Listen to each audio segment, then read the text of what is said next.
जब जहाँ पे नियत नहीं होती है वहां पर काम आगे बढ़ता नहीं है। तो लीपापोती का प्रयास जारी रहा और एसआईटी और सीआईडी के संयुक्त प्रयास के बावजूद वो लोग मामले की तह तक नहीं जा सके।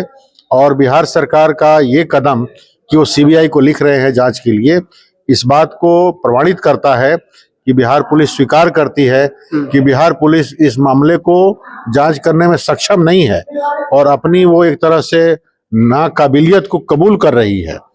पनोरमा ग्रुप, जो सोचता है वो करता है, आपके अपने सपनों का आशियाना।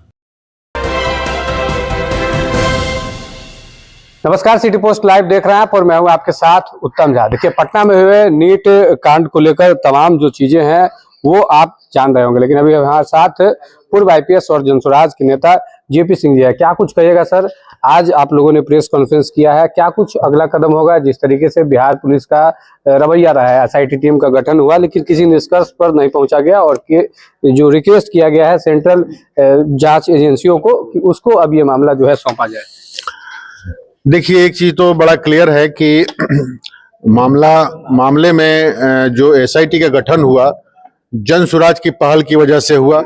प्रशांत किशोर जी जब जहानाबाद गए और हम लोगों ने उस मामले को उठाया, तब बिहार पुलिस की जो कुंभकर्णी निद्रा थी वो खुली और उन्होंने एसआईटी का गठन किया।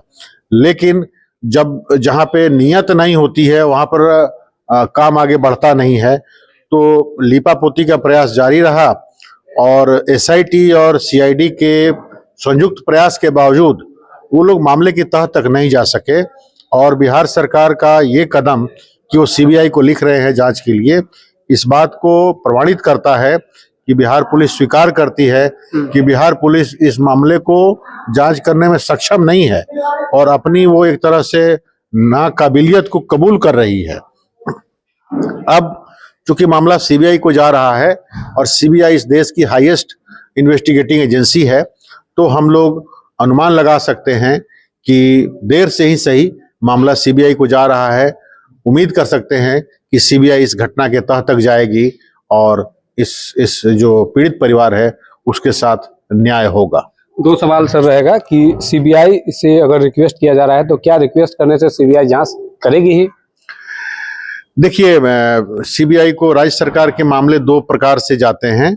एक तो राज्य सरकार के निवेदन पर और दूसरा हाई कोर्ट या सुप्रीम कोर्ट के डायरेक्शन पे। तो जब सुप्रीम कोर्ट या हाई कोर्ट्स डायरेक्शन देते हैं तो सीबीआई के लिए वो एसेंशियल होता है, कंपलसरी होता है उस मामले को रजिस्टर करना और इन्वेस्टिगेट करना। इस केस में राज्य सरकार अगर लिख रही है तो राज्य सरकार की चिट्ठी केंद्र सरकार को जाएगी। केंद्र सरकार सीबीआई से उनका ओपिनियन लेना चाहेगी, वो क्या ओपिनियन देते हैं। और उसके बाद केंद्र सरकार जब अगर निर्णय लेगी कि सीबीआई इस मामले की जांच करे, तब जाके department of personal and training DOPT जो है इसमें नोटिफिकेशन करती है और उसके बाद सीबीआई की जांच शुरू होती है। जैसे ही सीबीआई की जांच शुरू होगी तो बाकी जो बिहार पुलिस द्वारा जो जांच चल रहा है, ये जांच वहीं पर रुक जाता है और सारे रिकॉर्ड्स और सारे जो एविडेंस साक्ष्य जो है इनके पास वो सीबीआई को हैंड ओवर होते हैं और उसके बाद सीबीआई नए तरीके से अपने तरीके से इस जांच को आगे बढ़ाती है। बड़ा सवाल ये रहेगा सर कि कई ऐसी घटनाएं हुई है जिसमें सीबीआई को केस सौंपा गया था लेकिन सीबीआई भी किसी निष्कर्ष पर नहीं पहुंच पाई है। जांच नाम लेने की जरूरत नहीं है, मुजफ्फरपुर में भी कई ऐसी घटनाएं हुई थी जो केस सीबीआई को सौंपा गया था लेकिन मामला जो है उसका कोई निष्कर्ष नहीं निकला उस मामले पर। देखिए, जादू की छड़ी किसी के पास नहीं होती।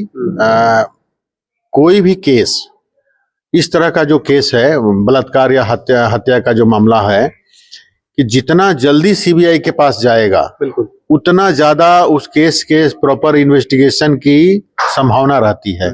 क्योंकि डिले होने से क्या है कि साक्ष्य मिटने की संभावना रहती है और वो भी जब पुलिस के ही लोग साक्ष्य मिटाने में लगे हों तो साक्ष्य तो मिटने और मिटाने की संभावना और ज्यादा बढ़ जाती है। अब इस केस में देखने वाली बात होगी कि जब सीबीआई केस लेती है तो उनके पास कितने साक्ष्य मौजूद मिलते हैं और उन साक्ष्यों के आधार पर वो कहां तक आगे बढ़ सकती है।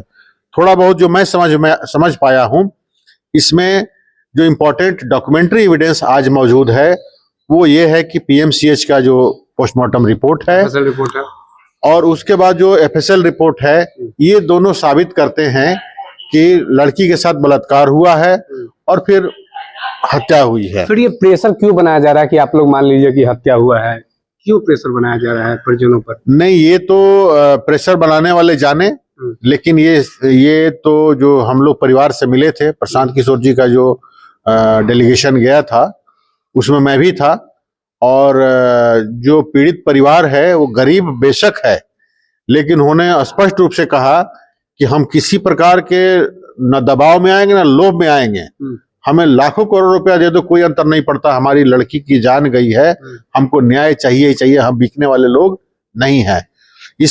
ये परिवार का जो दृढ़ संकल्प है उसकी वजह से और प्रशांत किशोर जी के पहल की वजह से ये मामला यहाँ तक आया है कि आज मामला सीबीआई को रेफर हो रहा है। अदरवाइज इस तरह की घटनाएं हर हफ्ते बिहार में घट रही हैं, कोई उस पर सुनवाई करने वाला नहीं है।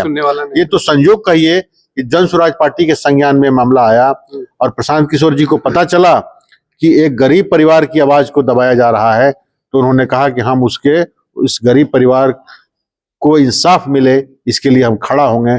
इसकी वजह से मामला यहाँ तक पहुंचा है और मामला सीबीआई तक जा रहा है। सर, आप भी आईपीएस रह चुके हैं, पूर्व आईपीएस रहे हैं, आपके हिसाब से इस केस को किस तरीके से जांच पड़ताल होनी चाहिए थी कि ताकि जो निष्कर्ष पे पहुंचा जाए और जो आरोपी है उसको कार्रवाई मिल सके? देखिए, ये केस इतना कठिन नहीं था। जैसे ही ये घटना हुई, घटना स्थल पे जाइए, उसको जो प्लेस ऑफ अकरेंस होता है, सीन ऑफ क्राइम होता है, उसको सिक्योर करिए, तमाम साक्ष्यों को वहां से उठाइए, एफएसएल में साक्ष्य भेज जाते हैं और उसके बाद उसका जब रिपोर्ट आता है तो पता चल जाता है। लड़की फिर बाद में 5-6 दिन के बाद मर भी गई तो पोस्टमार्टम रिपोर्ट आता है।